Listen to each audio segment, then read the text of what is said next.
అందరికీ నమస్కారం. మీ ఎంఆర్కే తెలుగు ప్రజల రాజకీయ చైతన్య వేదిక.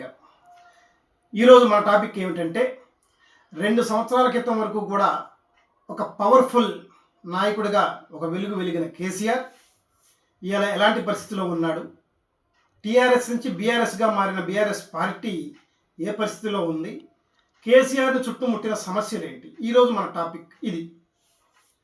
ఇలా చూసుకుంటే కేసీఆర్ తన రాజకీయ ప్రస్థానంలో తెలుగుదేశం పార్టీతో మొదలయ్యి తెలంగాణ ప్రత్యేక రాష్ట్రం కావాలని ఉద్యమించి తెలంగాణ రాష్ట్రం విడిపోయిన తర్వాత ఉద్యమ ఘనత తన క్రెడిబిలిటీలో వేసుకొని తనే మొదటిగా ముఖ్యమంత్రి అయ్యాడు తెలంగాణ రాష్ట్రానికి.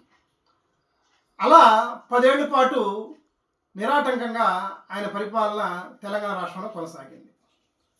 మరి ఇప్పుడున్న పరిస్థితి ఏమిటి, కేసీఆర్ను చుట్టుముట్టిన సమస్యలు ఏమిటంటే, మొదటిగా ఎమ్మెల్యేలు, ఎమ్మెల్సీలు వీళ్ళంతా కూడా గోడ దాటడానికి రెడీగా ఉన్నారు.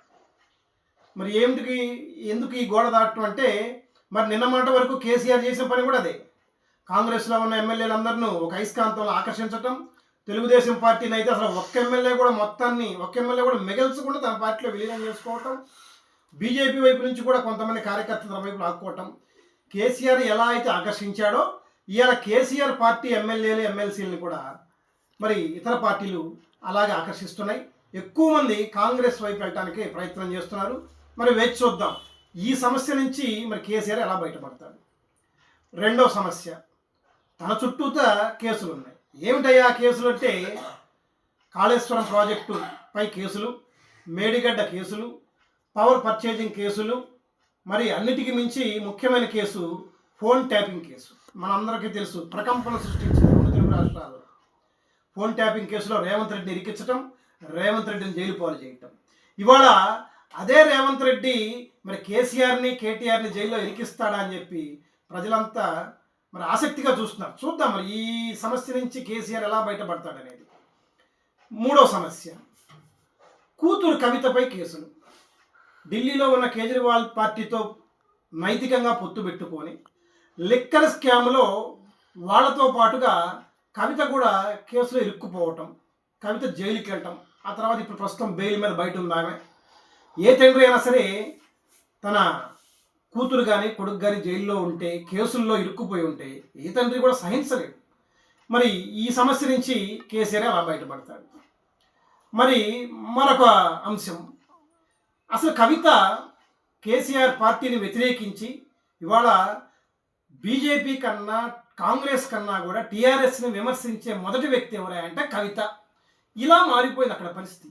మరి అసలు ఈ కుటుంబ సమస్యని ఎలా ఛేదించగలుగుతాడు కేసీఆర్ చూడాలి. అలాగే కేసుల సెంటిమెంట్, ఇప్పుడు ఉదాహరణకి తెలుగు రాష్ట్రాల్లో జగన్మోహన్ రెడ్డి జైలుకి వెళ్ళి వచ్చినందుకు జైలుకి వెళ్ళిన సెంటిమెంటు అతనికి వర్కౌట్ అయ్యి ముందు ప్రతిపక్ష నేతగా ఒక 60 సీట్లతో అసెంబ్లీలో కూర్చున్నాడు. ఆ తర్వాత 151 సీట్లతో ముఖ్యమంత్రి అయ్యాడు. మరి మొన్న చంద్రబాబు నాయుడు గారు 57 రోజులు దాదాపుగా జైలు శిక్ష చేసి వస్తే ఆ సెంటిమెంట్ వర్కౌట్ అయ్యి ఆయన ముఖ్యమంత్రి అవ్వగలిగాడు. కేవలం జగన్మోహన్ రెడ్డికి 11 సీట్లు మాత్రమే వచ్చాయి. అంటే జైలుకి వెళ్ళి వస్తే ఎంత సెంటిమెంట్గా ప్రజలు వాళ్ళ వెన్నంటే నడుస్తారనేది ఇది మనందరికీ తెలుసు. మరి కవిత జైలుకి వెళ్ళింది, చాలా రోజులు జైల్లో ఉంది. మరి సెంటిమెంట్ వర్కౌట్ అయిందా అంటే అక్కడ టీఆర్ఎస్ పార్టీకి మాత్రం ఇది వర్కౌట్ అవ్వలేదు. పైగా మహిళ జైలుకి వెళ్ళినంత మాత్రాన తెలంగాణలో ఉన్న మహిళల్లో కూడా కవిత జైలుకి వెళ్ళింది, అయ్యో కేసీఆర్ బిడ్డే అనేటువంటి సానుభూతి ఎక్కడ కనిపించినట్లుగా మనకు కనపట్టలేదు. ఇది ఒక సమస్య. మరి మరొక సమస్య ఏమిటంటే జాతీయ రాజకీయాలు.